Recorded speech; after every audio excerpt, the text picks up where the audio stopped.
స్వామి శరణయ్యప్ప అందరు బాగున్నారా? స్వామి ఒక డౌట్ అడుగుతున్నా నిన్ను.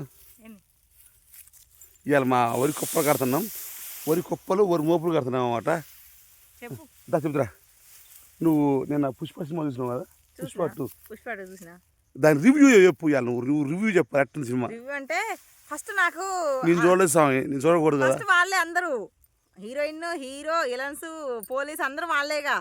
అయితే అనుకున్నా ఫస్ట్ మామూలుగా ఆ సినిమా లాగే ఉంది అనుకున్నా. కాకపోతే అందులో వాళ్ళకి పెళ్లి కాలేదు, ఇందులో వీళ్ళకి పెళ్లి అయింది అనమాట. అల్లు అర్జున్ కానీ హీరోయిన్ కి ఆ ఇంటి పేరు కోసం సెంటిమెంట్, వాళ్ళ అన్నదమ్ములు ఊకే ఇంటి పేరు అని చెప్పేసి ప్రతి ఒక్కడ చిన్న చూపు చూసి ఊకే ఎంత చేసినా వాడికి ఇంటి పేరు లేదు అంటారు అనమాట. ఇక్కడ కూడా లేదు సినిమా మొత్తంలో కూడా లేదు. ప్రతి ఒక్కడ ఊకంటే అంటారు అన్నలు, వాళ్ళ ఊక టార్చర్ పెడుతుంటారు, ఫీల్ చేస్తారు ఎక్కడైనా, ఏ గుళ్ళో అయినా ఎక్కడైనా కూడా. అదొకటను. ప్లస్ వాళ్ళ అన్నయ్య కూతురు చిన్న పిలిచిద్ది. అయితే అల్లు అర్జున్కి ఇంత కూడా వాళ్ళని పట్టించుకోడు, ఎందుకంటే నా అనుకునే వాళ్ళు ఎవరు లేరు అని చెప్పేసి అనుకుంటాడు.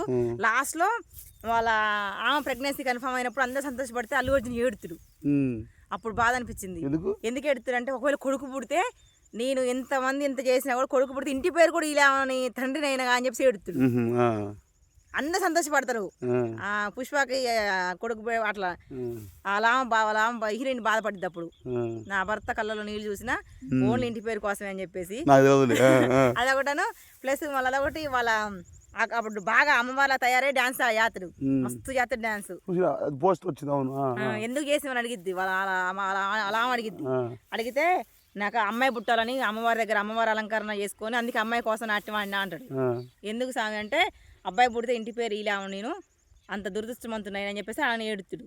ఇక పోతారు. పోయాక అదొకటి అయిపోయాక లాస్ట్ ఫైట్ వాళ్ళు అమ్మాయిని ఎత్తకపోతారు. వాళ్ళు ఎత్తకపోతే అసలు లాస్ట్ ఫైట్ చేతులు కట్టేస్తారు, కాళ్ళు కట్టేస్తారు.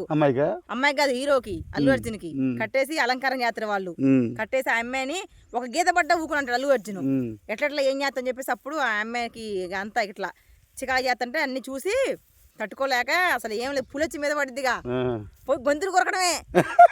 ఏడు అన్ని ఇక్కడే ఇక్కడ అట్లా చాలా మందిని గొంతుతోనే ఫైట్ చేస్తాడు. చేశాక అప్పుడు వాళ్ళ దగ్గర కత్తులతోనే ఆ ఫైటింగ్ లో ఒకసారి చేతులు ఫస్ట్ కాలుతాడు అయిపోయింది, తర్వాత చేతులు అయిపోయాక అందరం చంపుతారు. లాస్ట్ కి వాళ్ళందరూ వచ్చి ఆయన పెద్ద ఎమ్మెల్యే కొడుకో ఎంపీ కొడుకో ఆయన చంపొద్దు ఆయన పక్కన అందరూ వస్తారు. ఆయన ఊకోడు. ఆ అమ్మాయి కూడా అంటది చిన్న వద్దు అన్నా కూడా ఆమె మీద కూడా పోతాడు అనమాట. పోయి అందరిని నెట్టేస్తాడు. లాస్ట్ వదిలిపెడతాడు. వాళ్ళు ఫోన్ చేసి మీ అబ్బాయిని చంపలేదు అంటారు. ఎమ్మడ శ్రీశైలం ఇస్త్రేస్తాడు. శ్రీశైలం దేవుడి దగ్గర శివరం సామి ఇస్త్రేస్తే పోయి అట్టే గోడ కదుకుంటాడు ఆయన. మళ్ళీ ఫోన్ చేసి ఆల్రెడీ చనిపోయింది అని చెప్తారు. అదేంటి అని అనుకుంటే మళ్ళీ ఈ రాత్రి మళ్ళీ అది ఇంకా తిరిగి కూడా ఉందంట. మళ్ళీ వాళ్ళ అన్నయ్య వచ్చి ఇంటికాడ పిలుతారన్నమాట, పెళ్లి కార్డు ఇచ్చి. అప్పుడు సెంటిమెంట్ బాగా ఏడిపోచ్చింది. ఏడ్చిన ఇది అంత నాకు చెప్తున్నాను సార్. నువ్వు అంటే నువ్వు కూడా చూడలే తర్వాత పక్క పెట్టు. సినిమాలో నీకు నచ్చిన సీన్ ఏంటో ఒక్కటి చెప్తాను. అదే అమ్మవారి దగ్గర డాన్స్ చేసింది ఒకటి, అమ్మాయిని కాపాడిన సీన్ ఒకటి, వాళ్ళ అన్నదమ్ములు సెంటిమెంట్ అదొకటి. డాన్స్ ఫైట్లు బాగున్నాయి.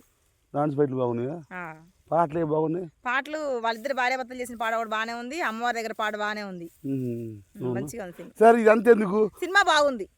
అర్థమైందా? సినిమా బాగుంది. పుష్ప 2 ఇప్పుడు 10 మార్కులు సార్. పుష్ప 2కి 10 మార్కులు. 10 మార్కులలో నువ్వు ఎన్నిస్తావు? నేను 10 ఇస్తా. అవునా? మంచిగా ఉంది సినిమా. అవునా? నేను రోహన్ గారు చూసినాక బాగుంది. 10 ఇస్తావా? పుష్ప 2 రివ్యూ శ్రీకళ నేను చూడలేదు, చూసిన రివ్యూ. నేను లేని ఫస్టే నేను లేకుండా సినిమా చూసింది మా మాత. అది విషయం. స్వామి శరణం నిన్నే రీసెంట్గా చూసింది, అందుకే నేను మీకు రివ్యూ ఇచ్చాను. స్వామి శరణం బాయ్. మరి మీకు ఎలా అనిపించింది? మా మాట చెప్పింది కరెక్టేనా రాంగా? ఉన్న ఒపీనియన్ చెప్పండి, అంత తప్ప ఏమీ లేదు. స్వామి శరణయ్యప్ప.